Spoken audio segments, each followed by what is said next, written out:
Cora Halloran dropped her 2 carpetbags in the dust of the Thorne ranch yard, and the sound was as final as a spadeful of dirt on a coffin. Her son, Leo, a silent boy of 6 with eyes the color of a stormy sky, stood so close to her skirts he seemed a part of their worn calico fabric. The wind, a constant whining thing in this high, lonely country, pulled strands of brown hair from her tight bun and whipped them across her face. She did not brush them away. She looked at the main house, a long, low structure of weathered pine that seemed to be hunkering down against the very land it occupied, and squared her shoulders. Desperation was a poor currency, and she had spent her last dollar of it on the stagecoach that had left her at the turnoff 3 miles back. What she had left was something harder, something forged in loss and solitude. A man came off the porch. He was tall and lean, with the kind of weariness that had settled deep into his bones, making his movements economical and sharp.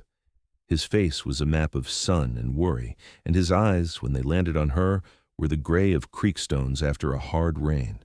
This was Elias Thorne, the owner, the man who was her last chance. "Looking for someone?" he asked. His voice was rough, like stones grinding together. It was not an unkind voice, but it was a voice that had forgotten how to be gentle. "I'm looking for work," Cora said. Her own voice was steady. It had to be. Leo's small hand tightened its grip on her dress. "I was told you might have need of a cook, a housekeeper." Elias Thorne looked from her face to the boy hiding behind her, to the 2 sad-looking bags in the dirt. He had seen this story before. A widow, a child, a plea for charity disguised as a request for work. He had been taken in by such stories twice. The first time, the woman had made off with his silver and a good horse. The second had been a drunkard who nearly burned the kitchen down. His patience for hardship that was not his own had worn thin as a threadbare sheet. "I don't run a charity, ma'am," he said, his gaze flat. "The work is hard, the pay is low, and I've got a crew of men who are particular." "I am not looking for charity," Cora repeated, and there was a flinty edge to her words now. She met his gaze and did not flinch. "I am looking for a wage. I can cook for 10 men or 20. I can mend clothes, keep a clean house, and manage supplies. I know how to stretch a dollar until it screams. I also know how to set a broken bone, treat colic in a horse, and I can read a brand from 100 yards. I was raised on a ranch and I buried a husband who ran one. I'm not particular. I'm capable." Her directness seemed to take him by surprise. He was used to tears, to pleading looks, to stories of woe. He was not used to a recitation of skills delivered like a bill of lading. He looked at her hands. They were not soft. They were chapped and strong, the knuckles slightly swollen. They were working hands. Still, the boy was a complication. A child underfoot in a place like this was a risk. Before he could deliver his refusal, a shout came from the direction of the corral. "Boss! Boss, come quick! It's Jericho!" Elias's head snapped around. A knot of men were gathered by the fence, their bodies tense. He swore under his breath and started toward them at a half-run. "Stay here!" he threw over his shoulder at Cora, a command more than an invitation. Cora did not stay put. She picked up her bags, took Leo's hand, and walked with a steady, unhurried pace toward the commotion. She kept a respectful distance, but she watched. A big roan gelding, one of the ranch's prime cutting horses, was down in the dust, its sides heaving. One of its back legs was bent at an unnatural angle. One of the hands, a young man with a spray of freckles across his nose, was holding the horse's head, speaking to it in low, soothing tones. "What happened?" Elias demanded, pushing through the circle of men. "Don't know, boss," a grizzled older hand said. "We were bringing him in and he just went down. Seemed to stumble, then started screaming." The horse let out a pained, high-pitched whinny that scraped at the nerves. Elias knelt, his face grim, running a hand down the animal's trembling flank. He looked at the leg at the strange angle of the hock. "Damn it all! Snapped clean through." His voice was low, filled with a cold, hard finality. He looked at one of the men. "Jed, get the rifle." A silence fell over the group. The men looked at the ground, at the horizon, anywhere but at the beautiful, doomed horse. The young hand holding its head looked like he was about to be sick. "Wait," a voice said. It was quiet, but it cut through the heavy silence. Elias Thorne turned. Cora Halloran had set down her bags and stepped forward. Leo was clutching her skirt, his face buried in the folds. "There's no waiting for a break like that, ma'am," Elias said, his voice hard with the unpleasantness of the task ahead. "It's a kindness to do it quick." "It's not a break," she said.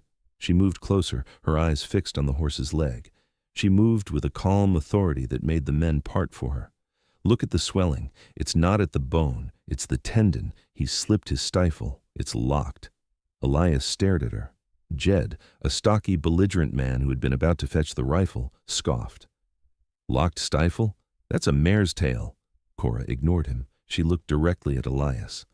"My father had a stallion did this twice a year. It looks like a break, and it's painful as one. But it can be put back, if you're quick."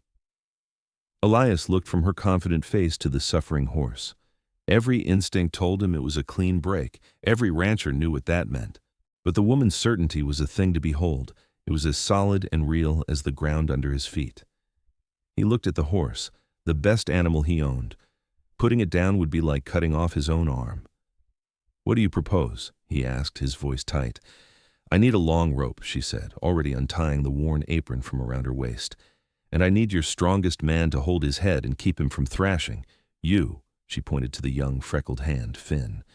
"You're doing a fine job. Keep it up. The rest of you, give us room." She spoke with such unadorned command that the men, including Elias, found themselves moving to obey before they'd fully processed it. Jed scowled, but did not move. An old-timer named Silas fetched a rope from the barn. Cora knelt in the dust beside the roan's rear, her skirts pooling around her. She murmured to the horse, her voice a low hum, the same tone she used to soothe Leo when he had a nightmare. She took the rope from Silas, looped it expertly around the horse's pastern, just above the hoof. "All right," she said, looking at Elias. "When I give the word, I need you to pull back on this rope. Pull steady and hard, straight back. Finn, you hold his head down. No matter what, it's going to hurt him, and he'll fight." She placed her hands on the horse's hip and thigh, feeling the muscles bunched tight as rocks beneath the hide. Her touch was firm, knowing. She closed her eyes for a second, as if listening to the animal's pain. "Now," she said, her voice sharp. Elias gritted his teeth and hauled on the rope. The horse screamed, a raw sound of agony, and tried to lurch to its feet. Finn, his face pale, threw his weight onto the animal's neck, murmuring, "Easy now, Jericho. Easy, boy." Cora, with a grunt of effort, pushed forward and down on the horse's stifle joint with all her strength. There was a sickeningly loud pop, a sound like a thick branch snapping. The horse went rigid, and then, just as suddenly, went limp with a great shuddering sigh. The leg was straight. Cora let go, her breath coming in a rush. "All right," she said, her voice a little shaky. "Let him be for a minute." Elias slowly released the tension on the rope. The men stared, dumbfounded. The roan lay still for a long moment, its breathing deep and ragged. Then, with a groan, it gathered its legs beneath it, and, with a clumsy, staggering motion, heaved itself to its feet. It stood, trembling, but it stood. It put weight on the injured leg, tentatively at first, then, with more confidence. It was sound. A collective breath was released by the men. Finn let out a disbelieving laugh. Silas, the old-timer, spat a stream of tobacco juice into the dust and gave a single, sharp nod. Jed just stared, his mouth slightly agape. Elias Thorne looked at the horse, then he looked at the woman standing in the dust, wiping her hands on her apron. Her face was smudged, her hair was coming undone, but her eyes were clear and direct. She had just saved him a horse worth more than a year's wages for a top hand. She had done it with nothing but her knowledge and her nerve. He walked over to her, stopping a few feet away. He looked at her, then at the boy who was now peeking out from behind her skirts, his wide eyes fixed on the standing horse. Elias cleared his throat. "The kitchen's in the main house," he said, his voice still rough, but with the hardest edges knocked off. "The housekeeper's room is in the back. It's small." He paused. 30 days. We'll see how it goes. Meals are at 6, noon, and 6. The men eat what's put in front of them." It was not an apology. It was not praise. But it was an offer. A provisional, grudging, and deeply felt offer. Cora Halloran simply nodded. "Thank you," she said. She picked up her bags, one in each hand. "Leo, come along." She walked toward the house, her back straight, her son trailing in her wake. She did not look back. Elias Thorne watched her go. He had been looking for a cook. He had the distinct and unsettling feeling he had gotten something entirely different. Music. The kitchen was a disaster. It was a place that had been used by men who saw it only as a means to an end, a place to fry bacon and boil coffee. A film of greasy dust coated every surface. The floor was stained and gritty. The pantry was a chaotic jumble of half-empty sacks of flour, weevily beans, and tins of things that had long since lost their labels. The air smelled stale, of old smoke and rancid fat. For another woman, it might have been a final insult. For Cora, it was a territory to be conquered. It was work, and work was something she understood. Her room was, as Elias had promised, small. It was little more than a closet off the pantry, with a narrow cot, a small window looking out onto a bleak stretch of prairie, and a single nail on the wall for a hook. She set her bags down and turned to Leo. She knelt and wiped his dusty face with the hem of her apron. "This is it for now, little bird," she said softly. "This is our place." Leo looked around the tiny room, his expression unreadable. He didn't speak. He hadn't spoken a word since the day his father's horse had come back to their ranch alone. Cora didn't push him. She just held his small hand and gave it a squeeze. His silence was a constant, aching presence, but she had learned to live alongside it, the way these high-country people learn to live alongside the wind. She left him sitting on the cot, tracing the patterns in the wooden floor with his finger, and returned to the kitchen. She tied on a clean apron, rolled up her sleeves, and began. It was not a performance, it was an expression of her very nature. Her movements were economical, unhurried, without a single wasted motion. She did not scrub frantically. She worked methodically, with a quiet, relentless focus. She started with the stove, scraping away layers of blackened grease until the iron shone a dull, clean gray. She moved to the counters, then the shelves, then the floor. She worked with lye soap and hot water and pure, stubborn will. By late afternoon, the room was transformed. The surfaces were clean, the floor was swept, and the window was washed, letting in a rectangle of pale, buttery sunlight. The air no longer smelled of neglect. It smelled of soap and lemon oil and the faint, promising scent of the sourdough starter she had found, miraculously still alive, in a crock at the back of a shelf. She had fed it, nurtured it back to bubbling life. It was a small resurrection, but it felt significant. The first meal was a testament to her philosophy: make the simple things well. She found a side of bacon, potatoes, and onions. She made a huge pan of biscuits, light and fluffy, their tops brushed with melted butter. The smell of it, of baking bread and frying bacon, filled the house. It was a smell of comfort, of order, of home. It was a smell the Thorne ranch house had not known in a very long time. When the men trooped in at 6, they stopped just inside the door, sniffing the air like wary animals. They looked around the clean kitchen, their expressions a mixture of surprise and suspicion. Jed, the hostile hand, eyed the neat stacks of plates and the gleaming countertops as if they were a personal affront. Finn, the young one, looked openly delighted.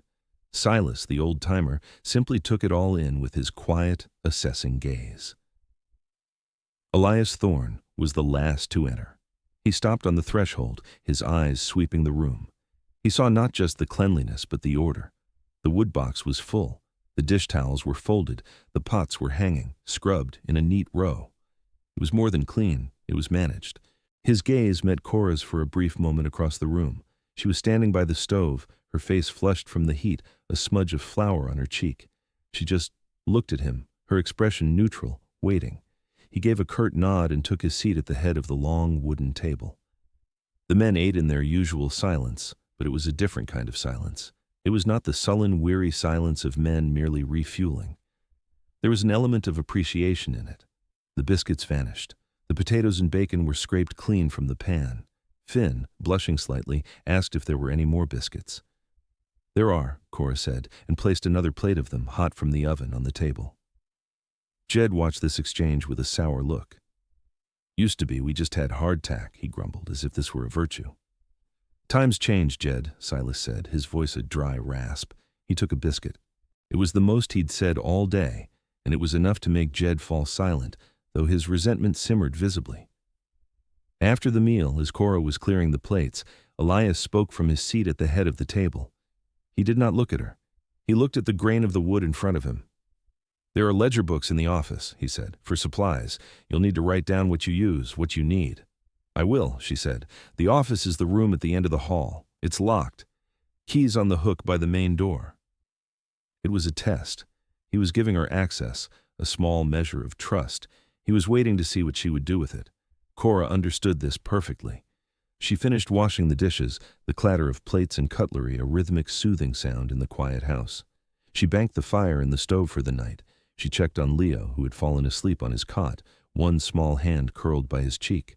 Only then, when her duties were done, did she take the heavy iron key from the hook and walk down the dark hallway to the office. The office, like the kitchen, bore the marks of long neglect. It was Elias Thorne's domain, and it reflected the state of his spirit. Papers were piled in precarious stacks. Dust lay thick on a shelf of leather-bound books. A half-empty bottle of whiskey stood on the desk next to a stack of unpaid bills. The room smelled of dust, old paper, and a faint lingering despair. This, Cora realized, was the heart of the ranch's troubles, not the harsh land or the ornery cattle, but this room, this messy, defeated room. She did not touch anything on his desk. That was his territory. But she found the ledgers. There were 3 of them, their covers warped, their pages filled with a sprawling masculine script. She took the most recent one back to the kitchen. She lit a single lamp, and with Leo sleeping peacefully in the next room, she sat down at the clean table and began to read. She was not just a cook. She was the daughter and the wife of ranchers. She knew the rhythms of a ranch's life, the numbers that told its story. She read through the entries for flour, sugar, coffee, beans. She read the entries for hay, for feed grain, for rock salt. And as she read, a small frown creased her brow. The numbers felt wrong. The prices paid to a supplier named Henderson for oats and feed seemed high, higher than they should be, even for this remote country. The amounts ordered seemed inconsistent.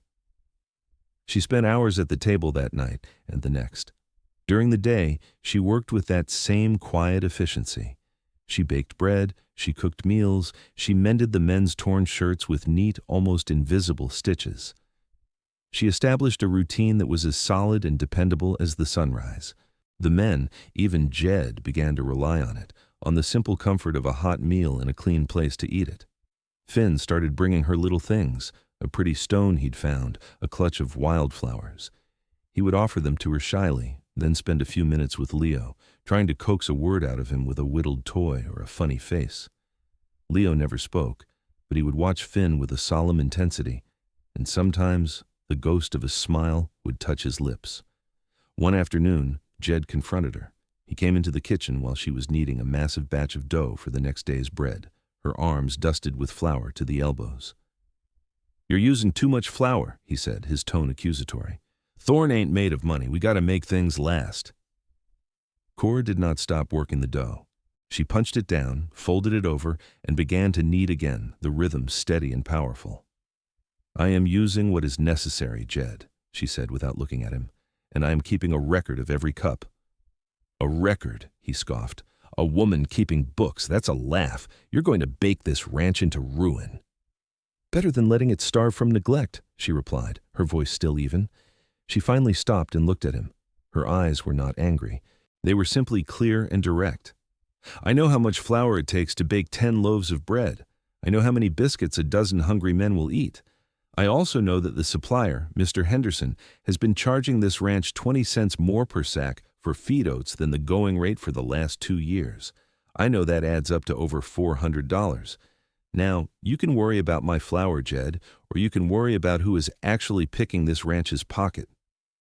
Jed stared at her, his belligerence faltering in the face of her cold, hard facts. He had no answer for that. He opened his mouth, then closed it again. It was at that moment that Elias Thorne walked in.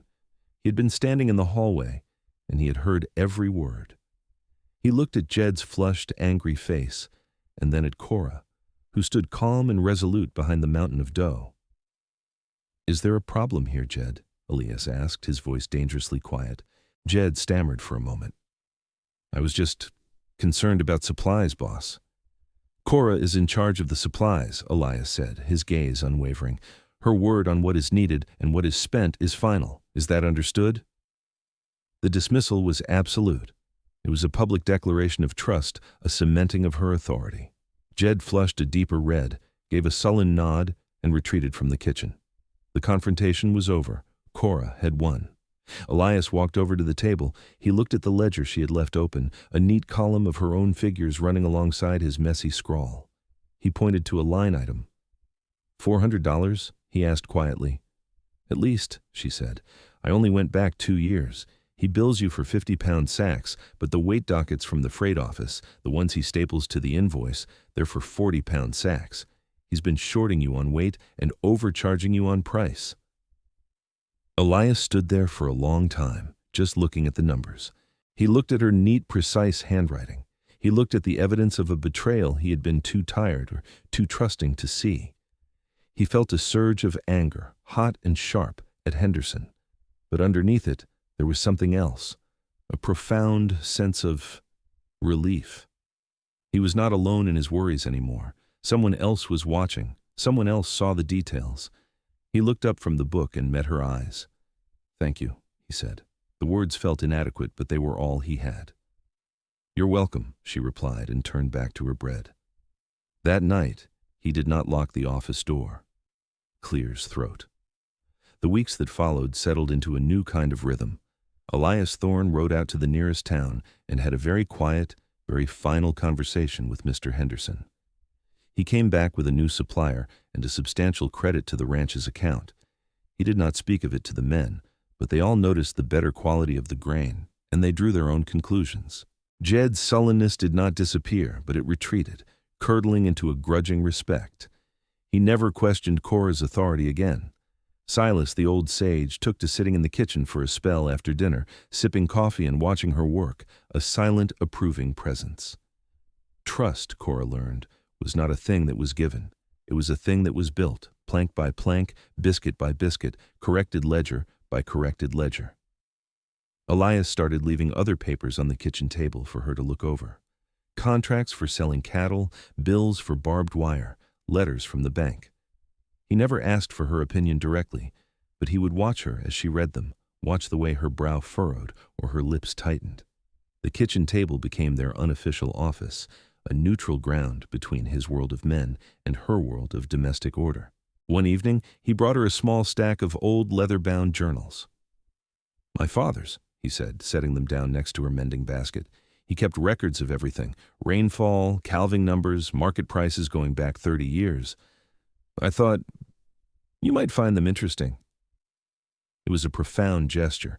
He was giving her the history of the ranch, its legacy of struggle and small triumphs. He was sharing its very soul with her. That night, she did not read the ledgers. She read the story of the Thorne Ranch, written in the fading ink of a man long dead. She learned about the great blizzard of '78 that had wiped out half the herd. She read about the drought of '82 that had nearly broken him. And she saw, in the margins, notes about his brother and a loan and a parcel of land to the east by the creek, a shadow of a family trouble that was never fully explained. Her understanding of the place deepened. It was more than just a piece of land Elias was fighting to hold on to. It was his history, his identity, and she was slowly, inexplicably, becoming a part of it. Her small room no longer felt like a closet, it felt like a sanctuary. Leo had a small collection of treasures on the windowsill, a hawk's feather from Finn, a smooth riverstone from Silas, a small, perfectly carved wooden horse that had appeared on his cot one day, a silent offering from Elias. He was still silent, but the deep-seated fear in his eyes had begun to recede. He would follow Elias around the yard at a distance, watching him work with a quiet, solemn fascination. The fragile peace of their new existence was shattered by the arrival of a buggy. It was a fancy, gleaming thing, pulled by 2 high-stepping bays, and it looked utterly out of place in the dusty ranch yard. The man who stepped out of it was as polished as his carriage. He was handsome, dressed in a tailored suit, and he smiled a smile that did not reach his cold, calculating eyes. Elias came out onto the porch, and his body went rigid. "Marcus," he said, and the name was a curse. "Cousin," the man said, his smile widening, "it's been too long. I see you're still managing to hold this pile of dirt together. Commendable." This was Marcus Thorne, the man from the journals, the shadow, Elias's cousin. He had a sheaf of papers in his hand. He did not waste time with pleasantries. "I'm here on business, Elias. he said, tapping the papers against his palm. "I'm calling in the old debt. The one my father made to yours. It's past due." Elias's face went pale under his tan. "That was a family understanding, Marcus, not a bank loan." "An understanding that was put on paper," Marcus said smoothly. "And the paper says that if the debt is not repaid, the collateral is forfeit. The collateral, as you know, is the eastern pasture, the one with the year-round creek." The creek. The lifeblood of the ranch. Without that water, the herd couldn't survive the dry season. Losing that land would be a mortal wound. "I don't have that kind of cash, Marcus, and you know it," Elias said, his voice strained. "A pity," Marcus said, the picture of false sympathy. "But business is business. I have a buyer for that parcel, a big cattle syndicate from back east. They're willing to pay a premium for the water rights. I'll have my surveyor out here tomorrow to mark the new property lines. The papers are all filed with the territorial court." He held out the legal documents. Elias took them as if they were a snake. Marcus tipped his hat, a gesture of mocking politeness, climbed back into his buggy and was gone, leaving a cloud of dust and despair in his wake. Elias stood on the porch for a long time, the papers trembling in his hand. He looked like a man who had been poleaxed. The fight seemed to drain out of him, leaving behind that old, familiar weariness. But this time, it was deeper, heavier. It was the weariness of final defeat. He went into the house, not to the kitchen, but to his office. The door closed with a quiet, final click. A moment later, Cora heard the sound of a cork being pulled from a bottle. The entire ranch felt the pall of his despair. The men were quiet, their movements subdued. The future of the ranch, their future, was in jeopardy. Cora cooked dinner, her motions as steady and methodical as always, but her mind was racing. She thought of the journals, of the mention of the loan. She thought of the look on Elias's face, the look of a man trapped by the mistakes of the past. That evening, the kitchen table was silent. Elias didn't come out for his meal. After the men had eaten and shuffled off to the bunkhouse, their boots heavy with unspoken fears, Cora was left alone in the lamplight. She looked at the closed office door. She could hear no sound from within. He was trapped in there, in that dusty, neglected room, with his father's ghosts and his own powerlessness. She knew she could not leave him there. She took a deep breath, wiped her hands on her apron, and walked down the hall. She knocked softly on the office door. There was no answer. She knocked again, a little louder. "Go away, Cora," his voice came, thick and muffled. She did not go away. She opened the door. The room was dark, save for a single lamp that cast long, dancing shadows on the walls. Elias was sitting behind his desk, the bottle of whiskey, now half empty, before him. He was staring at the legal papers from Marcus, his face a mask of bitter resignation. "I said go away," he repeated, not looking at her. "No," she said, her voice quiet but firm. She walked into the room and stood before the desk. "You're going to sit here and drink yourself into a stupor while that man steals your home from under you. I will not allow it." He finally looked up, his eyes bleary and unfocused. "Allow it? You have no say in it. It's legal. It's done. My father's mistake. My failure." "Let me see the papers," she said. "What for?" He scoffed, a bitter laugh escaping him. "You going to find a spelling error and save the day?" "Let me see them," she insisted, "and the journals, all of them, and the deed to this ranch." Something in her tone, some unyielding core of strength, seemed to penetrate his alcoholic haze. He stared at her for a long moment.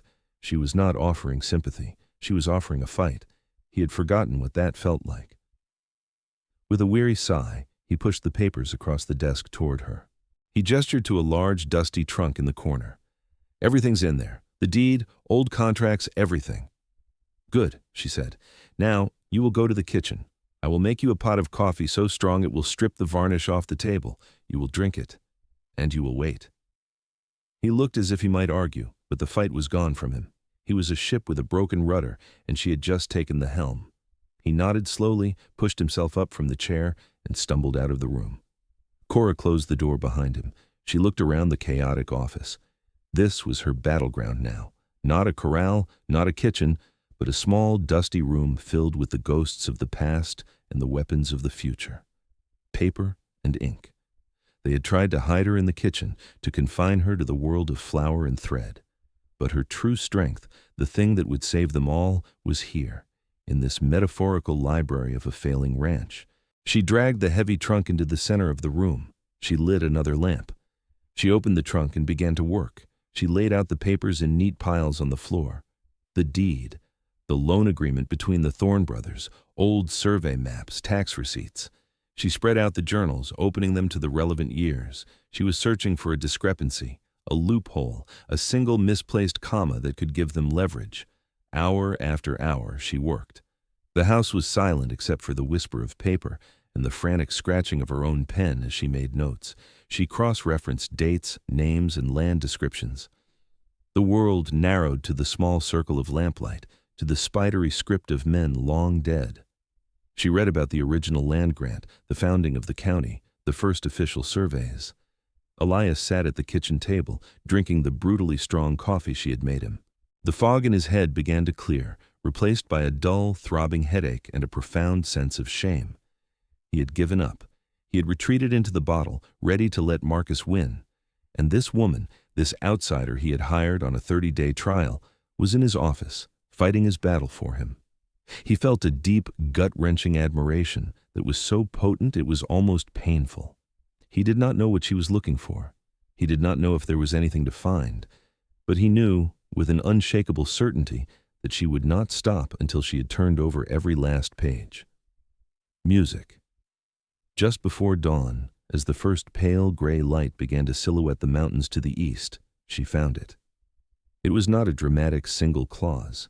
It was a series of small inconsistencies, a trail of bureaucratic crumbs that, when pieced together, formed a picture of profound legal weakness in Marcus's claim. The original loan agreement, the one between the brothers, described the collateral parcel using landmarks, from the great oak to the stone bluff along the creek. It was a gentleman's agreement, vague and imprecise. Years later, when the county was formally organized, a territorial surveyor had mapped all the properties for tax purposes. The official survey map, which Cora found tucked into the back of the main deed, established the Thorne Ranch's eastern boundary with precise, unforgiving lines of longitude and latitude. And here was the crucial part. That official survey had been filed with the Territorial Land Office a full year before Marcus's father had a lawyer draw up a new version of the loan document that referenced the parcel as described in the county survey. But he had never gone back to formally register his lien against the newly surveyed plot of land. His claim was still legally attached to the old vague description of landmarks. Furthermore, Cora found a notation in the elder Thorne's journal from that year. Brother wants new paper. I told him the land is the land, the creek is the creek. My word is my bond. He had signed his brother's paper, but he had seen it as a formality. He had never intended it to supersede the officially filed deed. Marcus's entire case rested on the assumption that his updated loan document automatically applied to the surveyed land.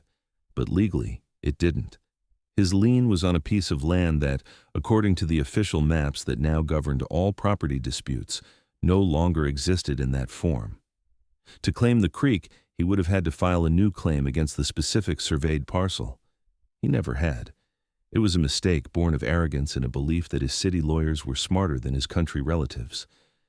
Cora sat back on her heels, the papers spread around her like the petals of a strange, papery flower. She was exhausted, her eyes burning from the lamplight, but a fierce, triumphant energy coursed through her. She had him. She gathered the relevant documents, the old loan, the new loan, the official survey map, and the page from the journal, and walked back into the kitchen. Elias was asleep, his head resting on his arms at the table. The coffee pot was empty. She touched his shoulder gently. He started, looking up at her, his eyes full of a weary dread. "Nothing?" he asked, his voice hoarse. She laid the papers on the table in front of him. "His claim isn't on the land," she said, her voice quiet but ringing with certainty. "It's on a ghost. His lien is attached to a description of the property that was made obsolete by the official county survey. He never updated his claim. He's trying to seize a parcel of land that, legally speaking, his paperwork doesn't touch." Elias stared at the documents as she pointed out the dates, the descriptions, the fatal oversight. He traced the surveyor's lines with a trembling finger. Hope, a feeling so alien he had almost forgotten its shape, began to dawn in his eyes. It was a fragile, tentative thing, but it was there. He looked up at her tired, triumphant face, and he could not speak. The words of gratitude he wanted to say were too big, too clumsy for the moment. Later that morning, when Marcus Thorne arrived with his surveyor, Elias was waiting for him on the porch. He was not alone. Cora stood beside him, her hands folded calmly in front of her. Leo stood on her other side, holding her hand. They looked like a family, a fortress. "Ready to be a good neighbor and help me with the new fence line, Elias?" Marcus called out, his voice slick with false bonhomie. "There will be no new fence line, Marcus," Elias said, his voice level and cold. He held up the sheaf of papers Cora had assembled. "Your claim is invalid. It pertains to a land description that hasn't been legally recognized in 15 years. You have a lien on a memory, nothing more. If you or your man set 1 foot on my property, I will have the sheriff out here to arrest you for trespassing." Marcus's smile faltered. He strode up to the porch, snatching the papers from Elias's hand. He read through them, his face clouding over with confusion, then dawning fury as he understood. He looked from the papers to Cora, his eyes narrowing with venom. He knew instinctively that this was her work. The rancher he knew, his cousin, would never have found this. "You think this little trick will save you?" he snarled, his mask of civility gone completely. "I'll take you to court. I'll bleed you dry." "You do that," Cora said, speaking for the first time. Her voice was as calm as a frozen lake. "Take these papers to your lawyer. Ask him what it will cost you to pursue a claim with a flawed title. Ask him what the judge will say about a lien that was never properly filed. Then decide how much you're willing to pay to lose." Her unshakable confidence was the final blow. Marcus looked at her, at the quiet, capable woman who had dismantled his entire plan from a dusty back room. He saw in her eyes a strength he could not bully and an intelligence he could not outwit.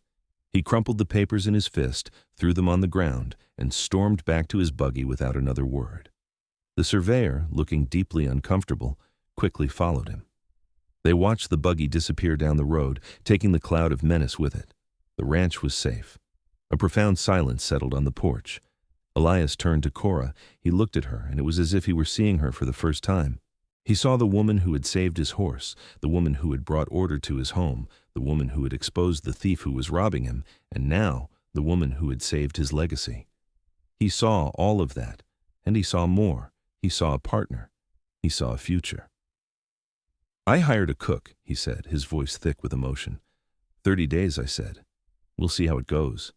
He gave a short, rough laugh. "Lord, what a fool I was." He looked at his hands, then back at her. This ranch, it was just land and cattle, waiting for the next disaster. It was a place to work, not a place to live. Not really. He took a step closer. "You and Leo, you made it a home." He reached out and very gently took her hand, her working hand.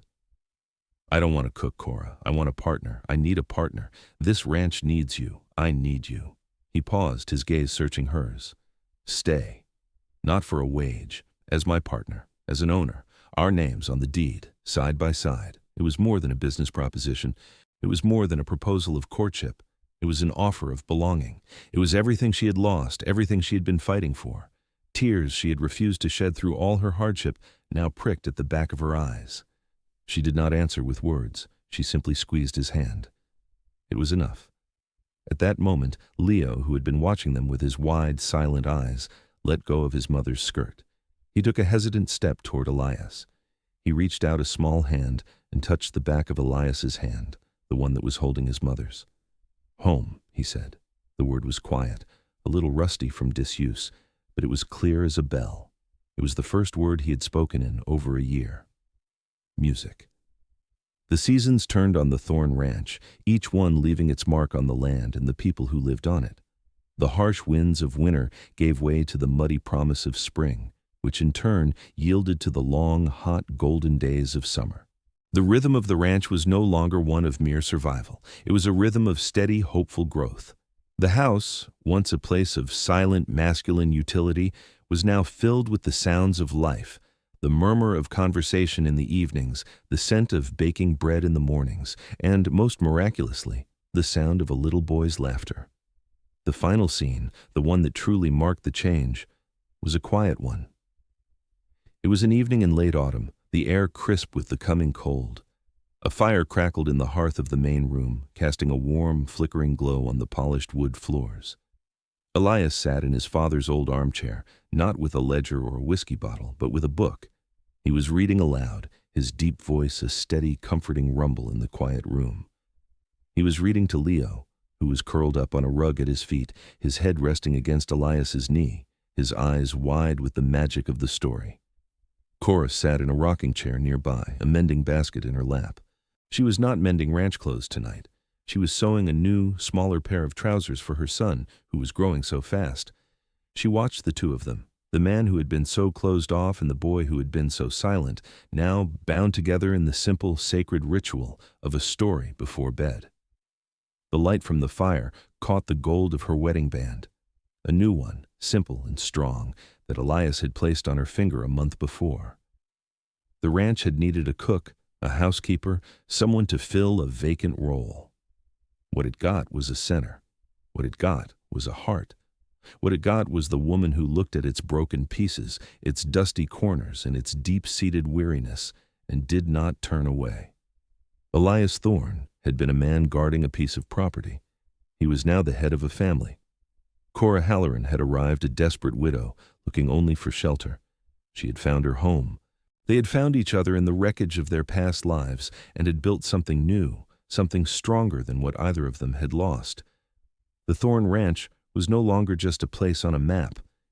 It was their place, forged not by blood, but by competence, by courage, and by the quiet, unshakable power of a capable love.